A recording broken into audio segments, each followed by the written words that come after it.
We're going to talk about public speaking tips number 4 and number 5. Now, I always like to lump these ones together. These are two of my favorite. We're going to talk about these ones often. I'm probably going to share these and several more of the tips as we go up to number 63. 63 public speaking tips. I'm giving them all to you for free. I'm going to help you. You're going to be on stage. You're going to share your story and you can say, Ernie, I did it. I did it. I followed the tips. I shared my story.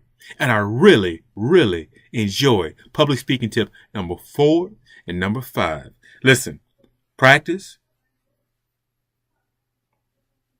practice, practice, practice, rehearse, get good, and have fun. That's number 5. That's number 4 and number 5. Practice it, rehearse it, get good, and have fun.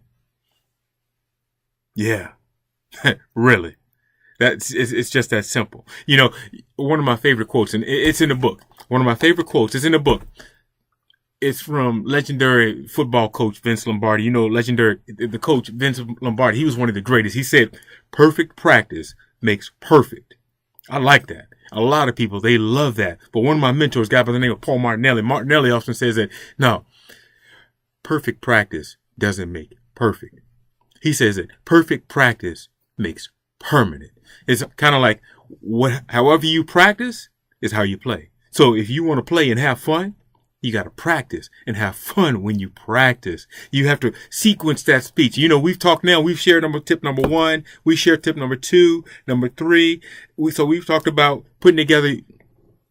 We've talked about tip number 1, which was your 75 to 250 word introduction, and somebody's going to read. They're going to introduce you. It's going to be good. You're going to be pumped. You're going to be ready to go after you hear that introduction. We talked about your forte. So you're going to come right out onto the stage. You're going to share a little bit of your personal story. You don't have to share all of your forte. Remember, the F was for family, O, occupation, R, recreational interest, T was for travel, and the E was for education. Just talk about a little bit of that so you can establish a rapport and get a connection with your audience so they have an idea who you are, because that opens the door to them beginning to know, like, and trust you as a speaker, as a professional, and most importantly, as a person. They want to know you as a person. So it tells them a little bit about who you are, where you're from, where you've been, and where you're going.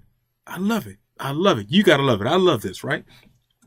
And then in the last session, we talked about making sure that you speak for a purpose. So the audience are your friends. They know you. They like you. They trust you. And now you're going to tell them, so what? You're going to tell them the point. You're going to share with them your grand purpose. And you're not just going to tell it.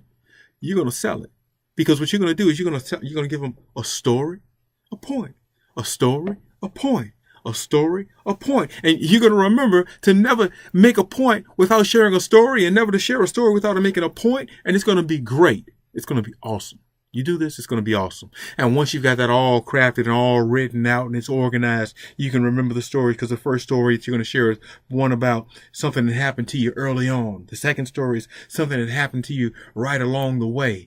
And the third story is a story where you achieved success and you came to this awesome realization, or whatever it is that you're sharing with them, whatever it is, you came to it.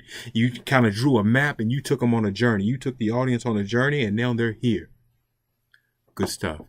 You remember the sequence of the events. You don't have to remember all the words. Do not waste time memorizing every word of your speech, word for word for word for word. Listen to me. Don't do it. Instead, remember the story. Story number 1, point number 1. Story number 2, point number 2. Story number 3, point number 3. Close. Remember, craft an awesome closing. Remember exactly what you want. You should remember the exact last words that you want to finish, because I know exactly what I'm going to say when this video is done. I'm going to say, peace out. That's only a portion of my close. Yours is going to be a few seconds longer. I don't have a lot of time, so that's what I'm going to say. Craft your close. And when you craft your close, go back, figure out the stories that's going to get you to the close. Come back, craft your opening. Make the opening awesome. Capture their attention. I wish I had time. I would tell you about the Langston Hughes quote that I used one time when I was introducing myself. It's a little poem by Langston Hughes. It's called The Motto. And it says that my motto as I live and learn is to dig and be dug in return. And then I went into my presentation. It was fabulous. Craft your opening. Have fun with it. have fun. Practice, rehearse, get good, have fun.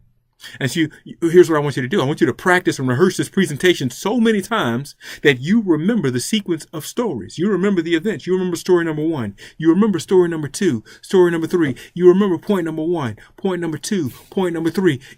It's going to be magical. Don't worry about remembering all of the words. I don't want you to memorize it. I don't want you to memorize the speech, because what happens if you memorize it, you're going to sound rehearsed. I love rehearsed. Rehearsed is a good thing. You're going to sound scripted.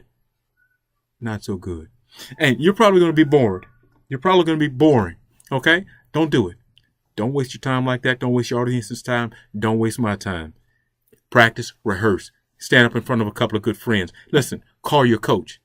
I'm going to make it possible so you can record your presentation. You could record your presentation. We're going to talk about that on the next step. Tip number 6. We're going to talk about that. Tip number 6. This is tip number 4 and number 5. Practice, practice, practice, practice, rehearse, get good, have fun. I'll see you on the next tip. Or should I go that? Yeah. Let's go to it. Next time. Hi. Peace out.